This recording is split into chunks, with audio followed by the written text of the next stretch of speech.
Assalamualaikum warahmatullahi wabarakatuh. Perkenalkan, nama saya Ani Sofia, NIM 430201970, akan menjelaskan mengenai pentingnya pendidikan kewarganegaraan, negara dan aspek-aspek kewarganegaraan, hubungan warga negara dengan pemerintah, serta peranan warga negara dalam berbangsa dan bernegara untuk memenuhi tugas UAS kewarganegaraan. Yang pertama adalah pentingnya pendidikan kewarganegaraan. Nah, pendidikan kewarganegaraan itu sangat penting bagi kalangan siswa maupun mahasiswa. Karena dalam pendidikan kewarganegaraan ini menjelaskan mengenai kehidupan berbangsa, bernegara maupun bermasyarakat. Kemudian, pendidikan kewarganegaraan ini juga mencakup mengenai aspek-aspek bagaimana kita bertoleransi kepada sesama agama, kemudian menghormati perbedaan-perbedaan yang ada. Setelah itu, pendidikan kewarganegaraan ini juga diharapkan seorang warga negara itu mampu mewujudkan cita-cita dan tujuan bangsa. Selanjutnya, pendidikan kewarganegaraan juga mencakup tentang ketahanan politik negara, kemudian hak asasi manusia, kemudian strategi politik nasional. Setelah itu, hak dan kewajiban sebagai warga negara dan wawasan Nusantara. Kedua adalah negara dan aspek-aspek kewarganegaraan. Negara merupakan suatu lembaga tertinggi dari kelompok masyarakat yang terdiri dari sekelompok orang di wilayah tertentu yang memiliki cita-cita dan tujuan bangsa yang sama.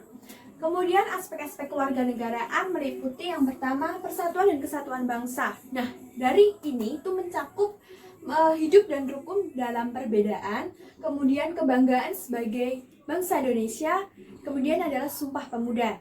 Yang kedua adalah norma, hukum, dan peraturan. Meliputi tertib dalam kehidupan berkeluarga, kemudian tata tertib di sekolah, norma-norma dalam masyarakat maupun negara. Yang ketiga adalah hak asasi manusia, meliputi hak dan kewajiban anak, hak dan kewajiban anggota masyarakat, serta perlindungan dan penghormatan HAM. Yang keempat adalah kebutuhan warga negara, yaitu meliputi gotong royong, harga diri sebagai masyarakat, serta menghargai keputusan bersama. Yang kelima adalah konstitusi negara, meliputi proklamasi kemerdekaan dan hubungan negara dengan konstitusi. Yang keenam adalah kekuasaan dan politik, yaitu mencakup pemerintahan desa dan kecamatan, kemudian pemerintahan pusat dan pemerintahan daerah otonom. Yang terakhir adalah Pancasila. Pancasila sebagai ideologi negara dan sebagai dasar negara dalam Indonesia.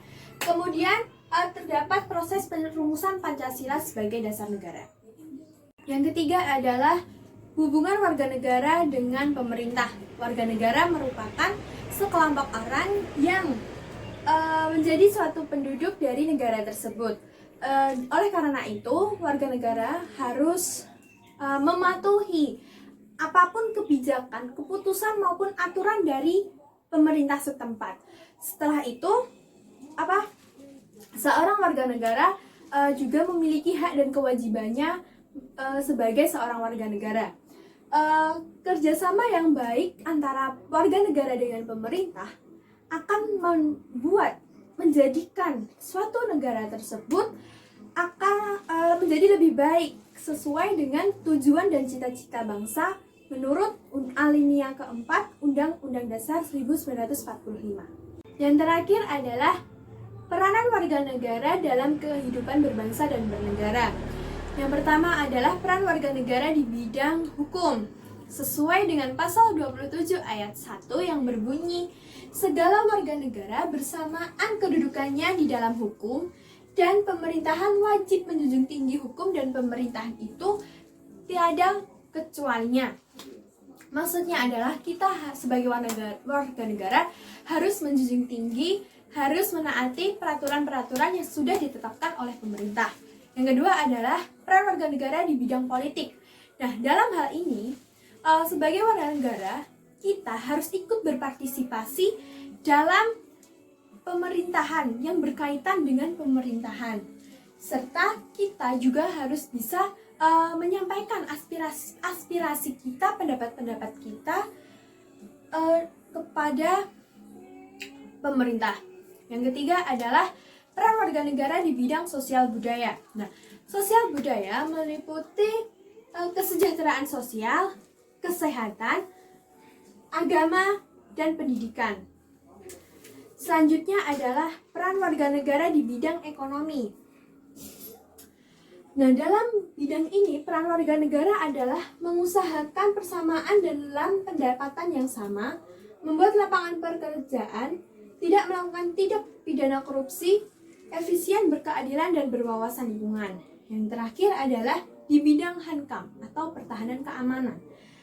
Pada dasarnya, dalam bidang ini merupakan pembelaan terhadap negara kita sendiri, yaitu Indonesia. Jadi, bukti kecintaan kita itu pada negara itu dengan melakukan pembelaan terhadap negara. Sekian, wassalamualaikum warahmatullahi wabarakatuh.